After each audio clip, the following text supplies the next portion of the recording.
नमस्कार साथियों। मेरा नाम है हर्ष कुमार और स्वागत करता हूं आपके अपने YouTube चैनल मेंस बाबा के ऊपर में। तो हाल ही में एक न्यूज़ सामने आ रही है और न्यूज़ क्या आ रही है कि नीति आयोग के द्वारा एक रिपोर्ट जारी किया गया।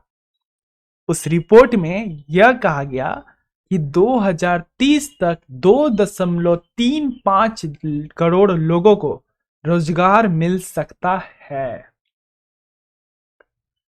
आप सोच रहे हो रोजगार रोजगार तो सुनते के साथ आपके कान खड़े हो जाते होंगे ना कि रोजगार मिलने वाला है। अरे सर, रोजगार रोजगार रोजगार की ही तो मांग हो रही है।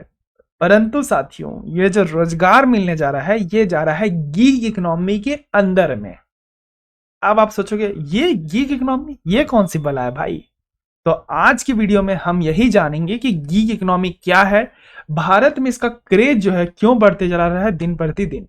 पर उससे पहले मैं चाहता हूं वीडियो को लाइक कर दीजिए, चैनल को सब्सक्राइब कर दीजिए और शेयर कर दीजिए अपने तमाम दोस्तों के साथ जो तैयारी कर रहे हैं UPSC, state PCS, SSC, banking, railway इत्यादि किसी भी एग्जाम की जहां पे करंट अफेयर वगैरह आता है तो उनका स्वागत है। तो आइए चर्चा करते हैं आपके साथ इस न्यूज की। तो ये आपका जो पेपर कवर करेगा, अब हम ये पढ़ क्यों रहे हैं साथियों, पहला सवाल। इसलिए पढ़ रहे हैं क्योंकि ये दो पेपर को कवर करेगा। एक तो GS paper 2 government policies and intervention और GS paper 3 that is inclusive growth and related issue. तो द हिंदू ने इसे कवर किया था, साथ ही साथ द इंडियन एक्सप्रेस द्वारा भी ये कवर किया गया है कि नीति आयोग ने एक गुहार लगाई है। गुहार किस चीज की लगाई है कि जो वुमेन का पार्टिसिपेशन है वो बढ़ना चाहिए गिग इकोनॉमी के अंदर में। अब आप सोचोगे सर ये बताओ कि गिग इकोनॉमी है क्या। आप बार बार बोल रहे हो गिग इकोनॉमी क्या होता है गिग इकोनॉमी। तो साथियों, गिग इकोनॉमी कुछ नहीं है, बस ये आप इतना ही समझिए कि आपके घर में जो डिलीवरी वाला आता है, चाहे वो जोमेटो हो या फिर स्विगी हो या ओला उबर का ड्राइवर हो, वो लोग जो काम करते हैं जिस सेक्टर के अंदर में उसको हम गिग इकोनॉमी ही बोलते हैं। इसमें क्या होता है साहब, इसमें यह होता है कि एक तरह का फ्री मार्केट है जहां इंडिविजुअल अर्न करता है डिमांड के हिसाब से। जैसे आपने खाना ऑर्डर किया तो इनिशियली क्या हुआ, डिमांड बढ़ा तो वो गीग वर्कर एक्टिव हो गया और वो आपको खाना के डिलीवर कर दिया।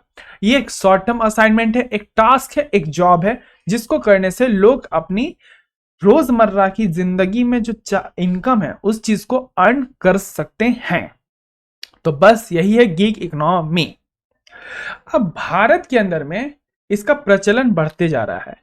नीति आयोग के द्वारा यह रिपोर्ट जारी किया गया कि सुनो भाई, अगर भारत में गीग इकोनॉमी का क्रेज अगर बढ़ता रहा ना तो ये आने वाला टाइम में बहुत ही बड़ा प्लेटफॉर्म बन जाएगा इकोनॉमी का, जिसके अंदर में रोजगार जनरेट होगा। यह रोजगार इस कदर जनरेट करेगा कि 2.35 करोड़ लोगों को रोजगार मिलेगा। अब इस चीज को एनालिसिस करना आपके साथ बहुत ज्यादा इंपॉर्टेंट है, क्योंकि आप हो यूपीएससी के एस्पिरेंट या किसी भी एग्जाम के एस्पिरेंट, तो आप इन चीजों को समझेंगे जब मैं उसे पढ़ाऊंगा कि मैं कहना क्या चाहता हूं। ठीक है, इसको पॉलिटिकल मत बनाइएगा कमेंट बॉक्स के अंदर, मैं पहले बोल दे रहा हूं। तो आप पहले ये जान लीजिए कि भारत के अंदर में कितने गीग वर्कर इन्वॉल्व हैं। तो ये जो डेटा है वो 19-20 की डेटा की हम बात कर रहे हैं, जो बिजनेस टुडे के द्वारा छापा गया है और सोर्स जो है नीति आयोग है इसका। तो इसमें जो रिटेल ट्रेड एंड सेल्स के अंदर में 26.6 लाख गीग वर्कर काम कर रहे हैं। ट्रांसपोर्टेशन के अंदर में 13 लाख गीग वर्कर काम कर रहे हैं। फाइनेंस और इंश्योरेंस के अंदर में 6.3 लाख लोग काम कर रहे हैं। मैन्युफैक्चरिंग में 6.2 लाख लोग काम कर रहे हैं। एजुकेशन में 1 लाख लोग काम कर रहे हैं। लेकिन सबसे बड़ा फैक्ट क्या है आपको पता है? मैं नहीं बताऊंगा। सबसे बड़ा फैक्ट ये है कि जो गीग इकोनॉमी में लोग काम कर रहे हैं ना साथियों, वो मीडियम स्किल्ड वर्कर्स हैं।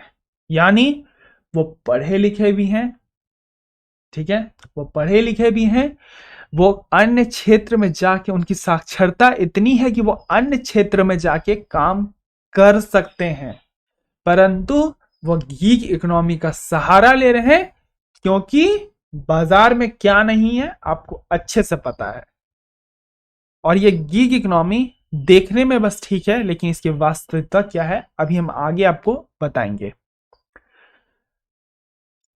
तो आपको यहाँ पे दिख रहा है कि जो मीडियम स्किल वर्कर्स है ना, वो 47% इसमें काम कर रहे हैं। आप सोचो, इतने ज्यादा लोग जिनके पास स्किल्ड है, मीडियम स्किल्ड वर्क, वो इन्वॉल्व है गीग इकोनॉमी के अंदर में। तो इसमें जॉब क्रिएशन की पोटेंशियलिटी क्या है, जिसके बारे में नीति आयोग ने कहा, क्या कहा कि भाई साहब, इसने जो है ना 2020 से 21 के बीच में 77 लाख लोगों को जॉब दिया, और इसी के धड़ल्ले वाली स्पीड में चलते चलेगा ना तो 2.35 करोड़ लोगों को 2030 तक रोजगार मिल सकता है। अब एक बात समझिए, डेटा कब की है साहब? 19-20, 20-21। 19-20, 20-21 में क्या था? कोरोना काल। उस कोरोना काल में क्या हुआ? तमाम नौकरियां गईं। फिर उस नौकरियां से निकलने के बाद गीग इकोनॉमी में जाना, क्या ये रोजगार है? सवाल बड़ा है। उनका जाना जो पढ़े लिखे हैं, जो सक्षम हैं दूसरे सेक्टर के अंदर काम करने में। सवाल बड़ा है।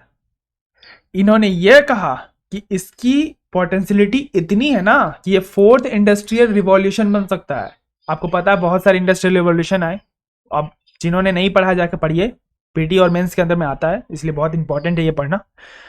तो इनके द्वारा, इनके रिकमेंडेशन पे ये कहा गया कि सर जी, ये जो चल रहा है ना जिस स्पीड से, इसकी साक्षरता इतनी है कि ये चौथा इंडस्ट्रियल रिवॉल्यूशन बन सकता है भारत का। अच्छा साहब, समझ गए। तो गीग इकोनॉमी एक न्यू एज इकोनॉमी, इसकी बात जो हम लोग कर रहे हैं, इसकी क्या विशेषताएं हैं और क्या नुकसान है? पहला, ये बहुत ही बड़े स्केल में रोजगार जनरेट करता है, नो डाउट कि हाँ इसमें बहुत बड़ा लोगों को रोजगार मिलता है।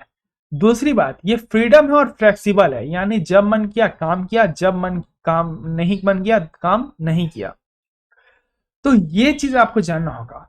तो ये एक तरह का एक्टिव इनकम है। एक्टिव इनकम नहीं पता, मैं बता देता हूं। बहुत पहले भी मैंने चर्चा कर रखी है, लेकिन कुछ महारथी जो है आराम से सो के उठ के आते हैं। इनकम दो तरह की होती है, याद रखिएगा। इनकम जो आप अर्न करते हैं वो दो तरह कैसे होती है, एक होती है एक्टिव इनकम, एक होती है पैसिव इनकम। एक्टिव इनकम क्या होती है साहब? एक्टिव इनकम वो होती है जब तक आपने काम किया तब तक आपने अर्न किया। जैसे जैसे अगर कोई दुकान वाला है, उसने जितने वक्त तक दुकान खोला उसने उतने वक्त तक अर्न किया। जब उसने दुकान बंद किया उसकी अर्निंग स्टॉप। फिर उसने दुकान अगले दिन खोला, उसकी अर्निंग स्टार्ट। फिर उसने दुकान बंद किया, उसकी अर्निंग स्टॉप। ये हो गई एक्टिव इनकम, यानी जितना देर आप काम करेंगे उतना ही देर कमाएंगे। एक हो गई पैसिव इनकम, जहां पे लोग बोलते हैं सुनो भाई, हमें कुछ ऐसा जादू मंत्र दे दो ना जिससे पैसे क्या हो, बैठे बैठे डबल हो जाए। अच्छा साहब, तो इसमें जो मेन आता है सामने, वो आता है आपका बैंक और आता है शेयर मार्केट। जहां आप पैसे जमा कर देते हो, आपको उस पर इंटरेस्ट मिलता है, आप पैसे आपके डबल हो जाते हैं। उसके बाद आप शेयर मार्केट में पैसे लगा देते हो, तो शेयर मार्केट में आपको जो मुनाफा होता है वो आपको मिलते चला जाता है। तो ये पैसिव इनकम, यहाँ आपने कोई कंपनी का ऐसा सेटअप कर रखा है कि आप खुद जाके रिजॉर्ट में बैठे हुए हो, चिल मार रहे हो, पूरा आराम से एकदम मौज मार रहे हो, और उसके बाद आपके इनकम में जो जेब में जो पैसे हैं ना, धकाधक धकाधक धकाधक बढ़ते चले जा रहे हैं। तो ये हो गई पैसिव इनकम। तो नो डाउट गीग वर्कर जो काम करते हैं साथियों, वो एक्टिव इनकम पे काम करते हैं, यानी जितना देर वो काम किए उतना देर का उनको पैसा मिला, जितना देर वो काम नहीं किए उतना देर का कोई भी पैसा उनको नहीं मिला। तो ये इसकी दूसरी खासियत निकल के आती है। दूसरी बात, easy to access the service है।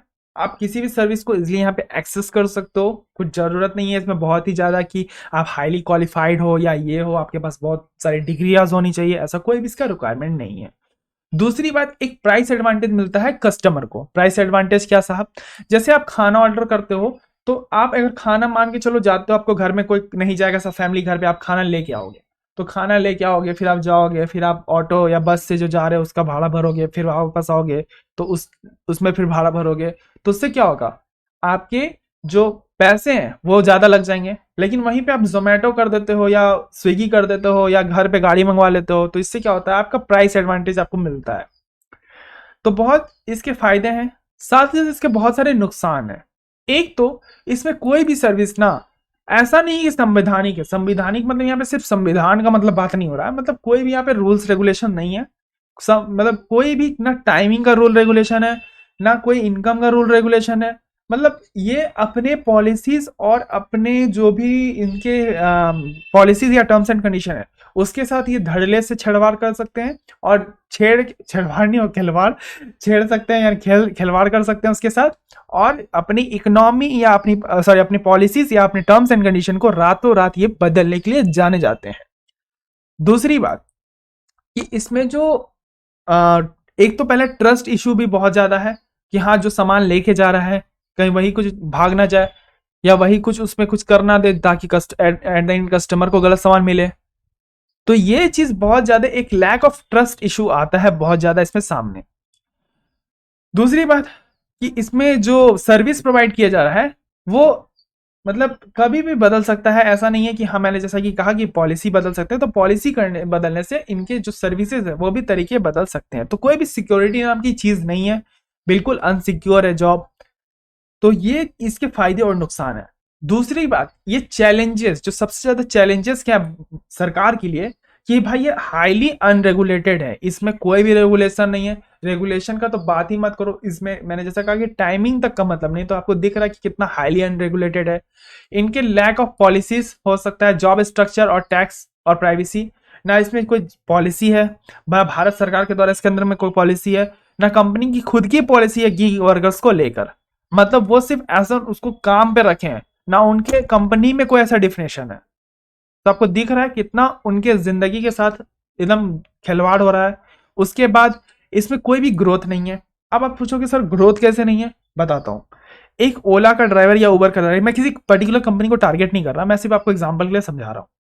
तो वो क्या हुआ, वो स्टार्टिंग फेज में गाड़ी चलाता था, तो 1 साल उसने गाड़ी चलाया, 2 साल उसने गाड़ी चलाया, 3 साल उसने गाड़ी चलाया, 4 साल उसने गाड़ी चलाया, 5 साल उसने गाड़ी चलाया। वो गाड़ी तब तक उसने चलाया जब तक वो गाड़ी चलाने में असक्षम ना हो गया, तब तक उसने गाड़ी चलाया।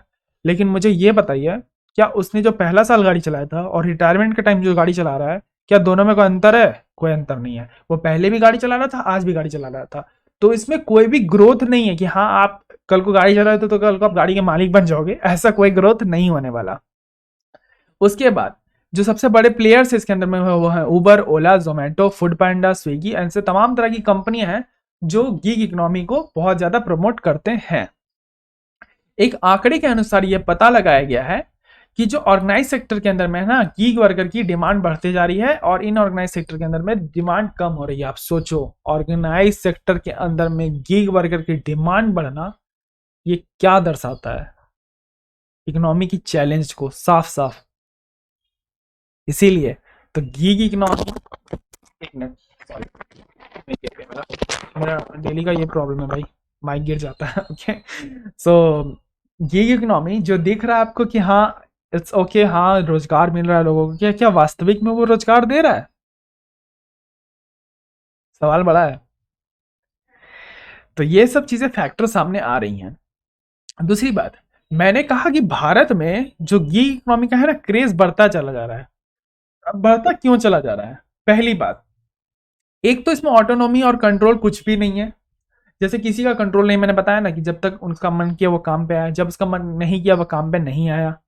दूसरी बात, एक सीकिंग टू जॉब, आप कभी जॉब के लिए जाओगे, अप्रोच करोगे, तो आपसे पूछेगा कि आपकी स्किल्स क्या क्या है। ओके, तो आप बोलोगे कि सर मेरे ये स्किल्स है, तो वो पूछेगा कि आपको एमएस वर्ड पे काम करने आता है। अब आपको मानो आपको एमएस वर्ड तो आता ही नहीं है, तो आप बोलोगे नहीं आता है, तो आपकी वहां पे क्या हुई, आपकी अपॉर्चुनिटी गई। फिर आपने दूसरे कंपनी में अप्रोच किया, उसने बोला कि आप तुम्हें जावा आता है, आपने बोला नहीं मुझे मावा आता है। तो फिर वहां पे भी आपका अप्रोच गया। तो ऐसे करके जो आप जॉब सीकर्स हैं उनकी स्किल्स अलग हैं, जॉब रिक्वायरमेंट्स अलग हैं, दैट्स वाई वो मिसमैच होता है। बट गीग इकोनॉमी में ऐसा कोई रिक्वायरमेंट नहीं है। आपके पास टू व्हीलर है, आप कुछ भी करते हो, मुझे नहीं मतलब। आपके पास टू व्हीलर है, आपको गाड़ी चलानी आती है, बात खत्म, और आपको थोड़ा बहुत बोलने आता हो ठीक से, तो ये सब चीज़ें एकदम मिनिमम या ना के बराबर नेग्लिजिबल रिक्वायरमेंट्स है इसमें।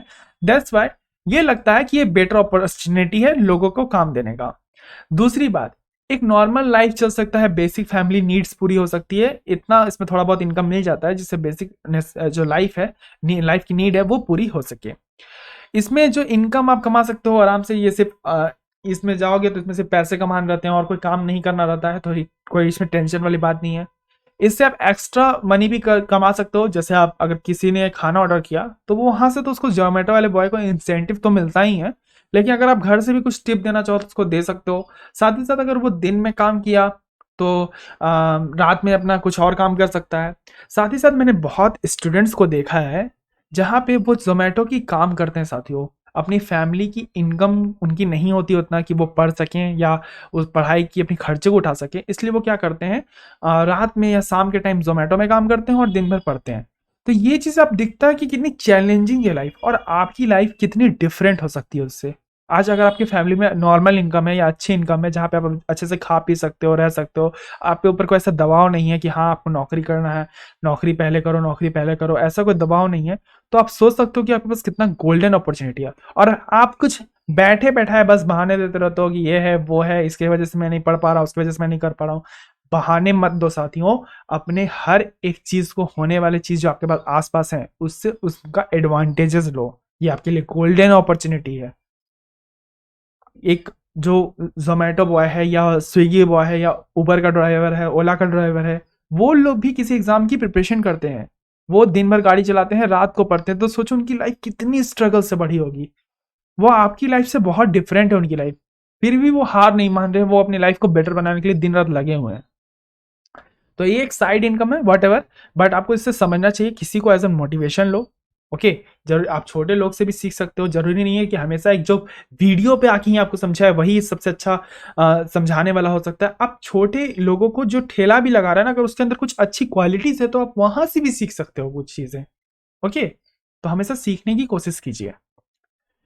दूसरी बात, डेटा की बात करें साथियों कि इंडस्ट्रियल वर्कर में, जैसा कि इन्होंने कहा कि फोर्थ इंडस्ट्रियल रिवॉल्यूशन हो सकता है, तो अभी वर्तमान में कितने डिमांड है इसकी गीग वर्कर की इंडस्ट्रीज के अंदर में, किन किन इंडस्ट्रीज के अंदर में। तो क्विक कॉमर्स के अंदर में 300% की डिमांड है, हेल्थ टेक के अंदर में 250% की, फिनटेक के अंदर में 200% की, और ई कॉमर्स के अंदर में 198% की डिमांड है। अब इस रिपोर्ट के दौरान नीति आयोग के द्वारा कुछ कुछ सजेशन दिया गया। अब सजेशन वास्तविक तो में रिकमेंडेशन वही होते हैं जो इसमें दिखने वाली प्रॉब्लम्स होती हैं। तो उस पर क्या रिकमेंडेशन दिया गया, इन्होंने ये कहा कि भैया साहब ये सुनिए, जो कोड ऑफ सोशल सिक्योरिटी 2020 का है ना या 21 का, याद नहीं आ रहा, देख लेना, उसके अंदर में आप गीग वर्कर की सोशल सिक्योरिटी का डेफिनेशन डालो। क्योंकि ऐसा गीग वर्कर, आप समझो कोई गीग वर्कर काम कर रहा है, जैसे हाल ही में जो अब रेगुलर प्रिपरेशन कर रहे होंगे यूपीएससी की या रेगुलर पढ़ाई करते होंगे, उनको ये बात पता होगा कि द हिंदू के अंदर में आज से 1-1.5 महीने पहले एक आर्टिकल आया था। आर्टिकल क्या आया था? आर्टिकल ये आया था कि गीग वर्कर्स में के बारे में आप जो ये लिख देते हो, या नहीं सॉरी, आप ये जो एड के अंदर में ये लिखते हो ना कि आप 10% में 10% सॉरी 10 मिनट के अंदर में खाना मंगवाओ और ऑर्डर गर्मा गर्म खाना आपके टेबल पर, तो 10 मिनट जहां 30 मिनट्स के डिस्टेंस को आप 10 मिनट में नाप सकते हो, यानी वो जो गिग वाला बंदा है उसको मनी की रिक्वायरमेंट्स है, वो रिस्क लेगा, वो जाएगा, कुछ उसके साथ रास्ते में हो सकता है। तो इस केस में क्या उसकी कोई सोशल सिक्योरिटी है कि कल को उसको कुछ हो जाए तो उसकी फैमिली वाला को कोई मुआवजा मिलेगा? नहीं। दैट्स वाई ये सबसे बड़ा रिकमेंडेशन है कि आप प्लीज उनकी सोशल सिक्योरिटी के ऊपर में ध्यान दीजिए। दूसरी बात, ऐसे इंडस्ट्रीज को नीति आयोग बोल रहा है बूस्ट करने के लिए जो गीग वर्कर्स को प्रमोट करेगी आने वाले टाइम में। जैसे कोई स्टार्टअप आ रहा है वो गीग वर्कर को प्रमोट करेगा, तो उन स्टार्टअप्स को जल्दी से जल्दी एक्सेस दीजिए मार्केट का, ना कि उनके ऊपर में तरह तरह के प्रतिबंध लगाइए या उनसे तरह तरह के पेपर की डिमांड कीजिए। उनको और जल्दी जल्दी प्रमोट कीजिए, उनके लिए कोई स्कीम निकालिए ताकि वो क्या आए और गीग वर्कर को प्रमोट करें। दूसरी बात, इन्होंने कहा कि टू व्हीलर्स को भी प्रमोट कीजिए जो डिलीवरीज बॉय है, और साथ ही साथ जो साइकिल वाले हैं जो साइकिल से डिलीवरी करते हैं उनको में भी थोड़ा बहुत यहाँ बात किया गया है कि हाँ आप उनको प्रमोट मत कीजिए क्योंकि वो थोड़ा रिस्की हो जाता है। रिस्की तो टू व्हीलर वाले में भी है भैया, लेकिन ये इनका बस कहना है कि हाँ आप उनको प्रमोट कीजिए ज्यादा। दूसरी बात, वुमेन्स का पार्टिसिपेशन जो सबसे बड़ा रिकमेंडेशन है यहाँ पे। तो इस रिपोर्ट में सबसे बड़ा रिकमेंडेशन दो ही है वास्तविक तौर पे, एक तो आपका सोशल सिक्योरिटी और दूसरा वुमेन का पार्टिसिपेशन, कि जो राइट्स है वुमेन के उनका इससे इफेक्ट होता है कि वो इसमें काम नहीं कर सकते। आप एक जेंडर इनइक्वालिटी लाते हो। तो भैया साहब ये सुनिए ना कि आप जेंडर इक्वालिटी की जो बात कर रहे हैं, तो उस चीज केस में तो आपको बराबर का समानता इनको देना पड़ेगा। उस केस में क्या करना होगा कि आपको वुमेन का भी पार्टिसिपेशन देना पड़ेगा गिग वर्कर के अंदर में। अच्छा साहब समझ गया। दूसरी बात, जो पर्सन विथ डिसएबिलिटीज हैं उनको भी पार्टिसिपेशन दीजिए ताकि अपना वो अर्निंग कर सके, बेसिक लाइफ चला सके। उनको स्किल कीजिए, ये ना कि उनसे सिर्फ काम करवाइए, एज एन प्रोडक्ट उनका यूज कीजिए, उनका थ्रो कर दीजिए, ऐसा मत कीजिए साहब। उनको स्किल्ड कीजिए ताकि अगर कल को वो जॉब छोड़ते भी हैं तो वो उनके अंदर ये क्षमता रहे कि वो दूसरा चीज और बेहतर कर सके। तो उसको इनको स्किल कीजिए, उनको मार्केट की नॉलेज दीजिए। आप तरह तरह के ट्रेनिंग प्रोग्राम चला सकते हैं उनके लिए, क्योंकि ये आपके ही बंदे हैं साहब, ये आपके ही कंपनी के लिए काम करते हैं। तो आप इन्हें प्लीज इस तरह इग्नोर मत कीजिए। तो ये तमाम तरह की रिकमेंडेशन नीति आयोग के द्वारा इस रिपोर्ट में दी गई हैं। अब जिनको नहीं पता नीति आयोग है कौन भैया, ये नीति आयोग ये कौन सी वस्तु है तो नीति आयोग साथियों, मैंने बहुत पहले पढ़ा रखा है इंस्टीट्यूशन सीरीज के अंदर में कि नीति आयोग क्या है। हिंदी में पढ़ाया है, यानी आपको जैसे मैं पढ़ाता हूं वैसे ही कि इंग्लिश में कंटेंट रहेगा और हिंदी में मैं बताऊंगा। तो ये चीजें मैंने बताई है, तो प्लीज जाके नीति आयोग के बारे में पढ़ लीजिएगा जिनको नहीं पता है। बाकी जो जानते हैं उनको तो भाई दिल से नमस्ते कि हाँ आप जानते हो, अच्छी बात है। बिल्कुल आप हर चीज़ जानो, यही मेरी इच्छा रहती है कि हाँ आप ज़्यादा से ज़्यादा चीज़ें जानो, ताकि मुझे बहुत ज़्यादा एक्सप्लेनेशन ना करना पड़े चीज़ों को लेकर।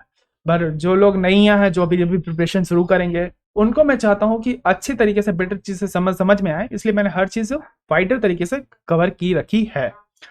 तो ये सब तमाम तरह की न्यूज़ थी, रिपोर्ट जारी किया गया था, रिपोर्ट में क्या बताया गया था, नहीं बताया गया था, किस तरह की रिकमेंडेशन दी है, गीग इकोनॉमी क्या है, गीग इकोनॉमी के फायदे क्या है, नुकसान क्या है, चैलेंजेस क्या है, क्यों ये सक्षम है 2.35 करोड़ लोगों को रोजगार देने में आने वाले 2030 तक के अंदर में, सब चीजें भैया कवर कर दी है मैंने। अब आपको क्या करना है, आपको करना है बस एक छोटा सा वीडियो को लाइक, चैनल को सब्सक्राइब और एक प्यारा सा कमेंट। ओके, तो ये सब चीजें आप कर देना। बाकी अगर बहुत सारे मैंने स्पेशल क्लासेस भी ले रखे हैं, जाके आप देख सकते हैं।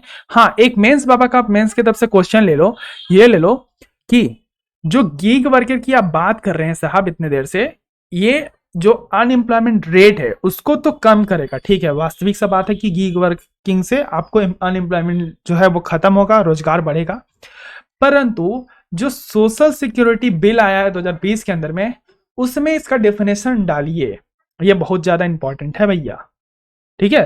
तो ये इसके अंदर में आपको लिखना है कि क्या गीग वर्कर जहां पे हम एज एन उसको लेते हैं गीग इकोनॉमी, क्या उसको फुल्ली एक एम्प्लॉयमेंट टर्म दे सकते हैं क्या, सवाल है।